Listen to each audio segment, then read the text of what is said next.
Olá, meus prezados, sejam bem-vindos de volta a mais uma aula de Direito Tributário. Tema da aula: Princípio da Anterioridade.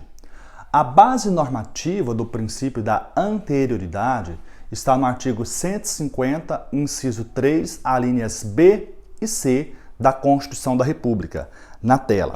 Percebam que a linha B, do inciso 3 do artigo 150, positivo o princípio da anterioridade anual ou de exercício. E a linha C, positivo o princípio da anterioridade nonagesimal. O princípio da anterioridade, ao lado do princípio da irretroatividade, compõe um princípio maior conhecido no direito tributário por alguns doutrinadores, denominado de princípio da não surpresa. E o princípio da não surpresa está ligado a um princípio constitucional que é aplicável a todos os ramos do direito, que é o princípio da segurança jurídica. Nós sabemos que a atividade tributante do Estado é essencial como um mecanismo de manutenção do próprio corpo social. Ocorre que o Estado, conforme já disse, pode muito, mas não pode tudo. A atividade tributacional do Estado, ela deve ocorrer dentro dos parâmetros constitucionais que foram estabelecidos no capítulo dedicado à disciplina normativa do Sistema Tributário Nacional, que é inaugurado na Constituição no artigo 145. Vamos fazer a leitura do dispositivo constitucional que consagra o princípio da anterioridade. Na tela. Artigo 150. Sem prejuízo de outras garantias asseguradas ao contribuinte. É vedado à União, aos Estados, ao Distrito Federal e aos municípios. Inciso 3.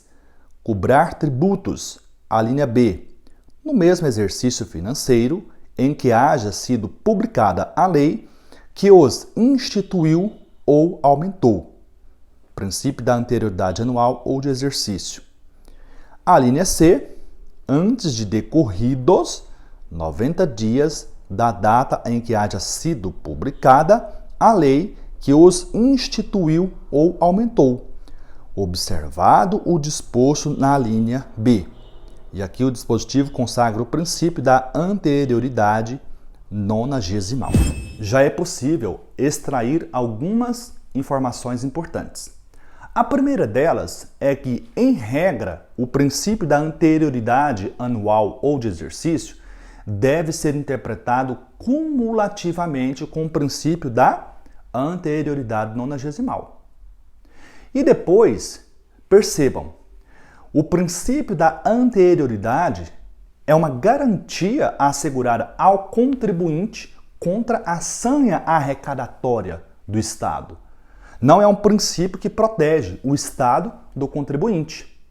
E digo isso porque se eventualmente uma lei extinguir um tributo ou reduzi-lo, torná-lo menos oneroso, evidentemente, esta lei não se sujeitará ao princípio da anterioridade. Outra observação importante e que consta do dispositivo é o marco temporal do princípio.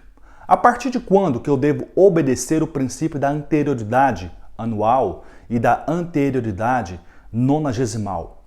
É da sanção do projeto de lei? É da promulgação ou é da publicação? O dispositivo constitucional é indene de dúvidas. É a data da publicação da lei no Diário Oficial. Na tela. O marco temporal do princípio da anterioridade anual e nonagesimal é a data da publicação da lei. E percebam que o princípio tem como objetivo proteger o contribuinte, não impedindo, portanto, a imediata aplicação das mudanças que diminuam a carga tributária a que o contribuinte está sujeito, seja na hipótese de extinção, seja na hipótese de redução. Então percebam, conforme já disse para vocês, o princípio em estudo tem como objetivo proteger o contribuinte e não o contrário. Qual que é a finalidade do princípio da anterioridade? Oferecer ao contribuinte um tempo mínimo necessário para que se prepare economicamente para a nova tributação. Entenderam? Então não faz sentido submeter uma lei que reduza um tributo ou que extingua ao princípio da anterioridade. Até porque isso não terá impacto negativo para o contribuinte. Outra observação importante em se tratando do princípio da anterioridade anual ou de exercício é que o conceito de exercício financeiro ele é um conceito legal. E no Brasil coincide com o ano civil por força do artigo 34 da Lei 4.320 de 64. Na tela. No Brasil, o exercício financeiro coincide com o ano civil, por força do artigo 34 da Lei 4.320 de 64. Logo, o exercício financeiro vai do dia 1º de janeiro a 31 de dezembro. E percebam, a súmula vinculante número 50 dispõe que norma legal que altera o prazo de recolhimento de obrigação tributária não se sujeita ao princípio da anterioridade. Aliás, é importante você se recordar que a modificação da data de pagamento do tributo também não se sujeita ao princípio da reserva legal em matéria tributária. Nós já vimos que o artigo 97 do Código Tributário Nacional especifica quais são as matérias que compõem a estrutura do tributo que deverão ter tratamento em lei em sentido estrito. E no artigo 97 não consta a data de pagamento do tributo. E de igual sorte, o Supremo Tribunal Federal entende, nessa súmula vinculante, que a alteração do prazo de recolhimento também não se sujeita ao princípio da anterioridade. Qual é o argumento que justifica esse entendimento? É simples. A alteração da data de pagamento não implica em tornar o tributo mais oneroso. Em que pese haver críticas doutrinárias contundentes de que o momento de pagar o tributo consuma o sacrifício patrimonial do contribuinte, por bem ou por mal, a nossa Corte Constitucional entendeu que não se trata de tornar o tributo mais oneroso e, portanto, não se sujeita nem ao princípio da legalidade, nem ao princípio da anterioridade. Nós vimos também, quando estudamos o princípio da legalidade, que a atualização monetária da base de cálculo não se sujeita ao princípio da legalidade, de forma que o chefe do executivo pode promover a atualização monetária por meio de decreto. Qual é a justificativa? Artigo 97, parágrafo 2º do CTN. O referido dispositivo dispõe que não constitui majoração de tributo a atualização monetária da base de cálculo. Percebam, se não constitui majoração do tributo, não estará sujeito nem ao princípio da legalidade e nem da anterioridade, pela dicção constitucional no artigo 150, inciso 3, alíneas B e C, só se sujeita ao princípio da anterioridade a instituição ou a majoração de tributos. Ora, se a atualização monetária não representa majoração do tributo, à luz do Código Tributário Nacional, não há que se falar nessa hipótese também em sujeitar a atualização monetária ao princípio da anterioridade. Na tela.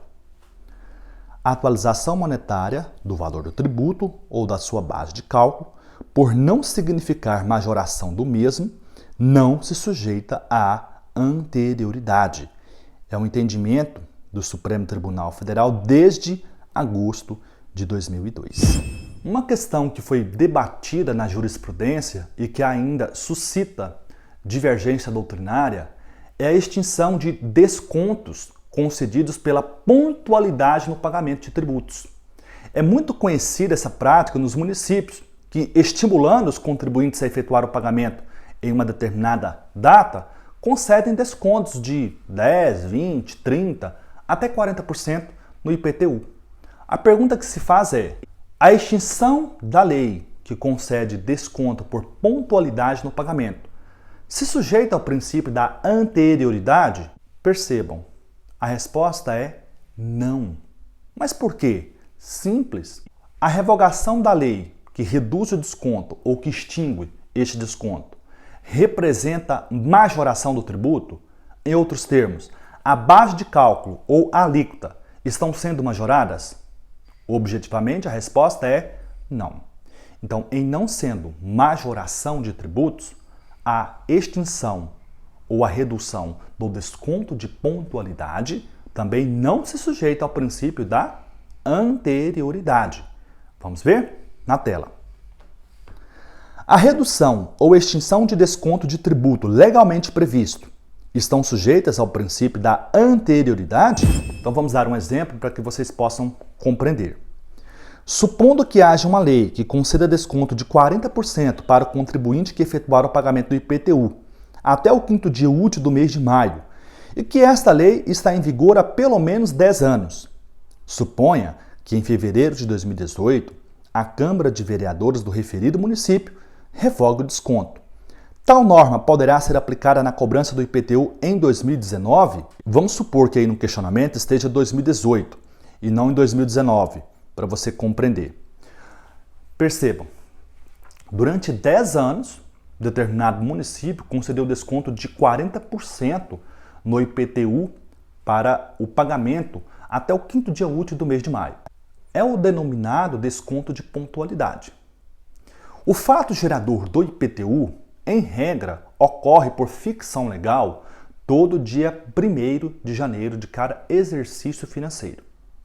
Então percebam, vamos imaginar que aqui no município de Goianésia, 1º de janeiro de 2020, ocorreu o fato gerador do IPTU. Então, se João da Silva era proprietário de um imóvel no dia 1º de janeiro de 2020, ele é o contribuinte do IPTU. O tributo tem vencimento em maio.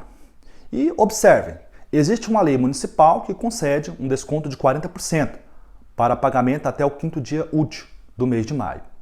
E no nosso exemplo, no mês de fevereiro, a Câmara de Vereadores revogou esta lei que concedia este desconto. A pergunta é: esta lei poderá ser aplicada ainda em 2018 ou ela se sujeita ao princípio da anterioridade? A resposta a esse questionamento é simples.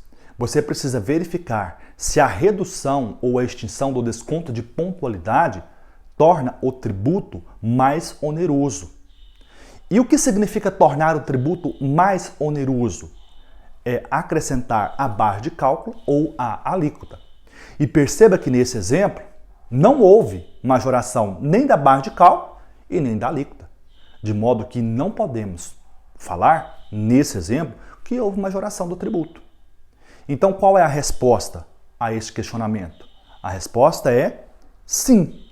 Apesar das críticas doutrinárias, o STF entende que não configura aumento de tributo a mera redução ou extinção de desconto legalmente previsto, não sendo o caso, portanto, de incidência do princípio da anterioridade tributária.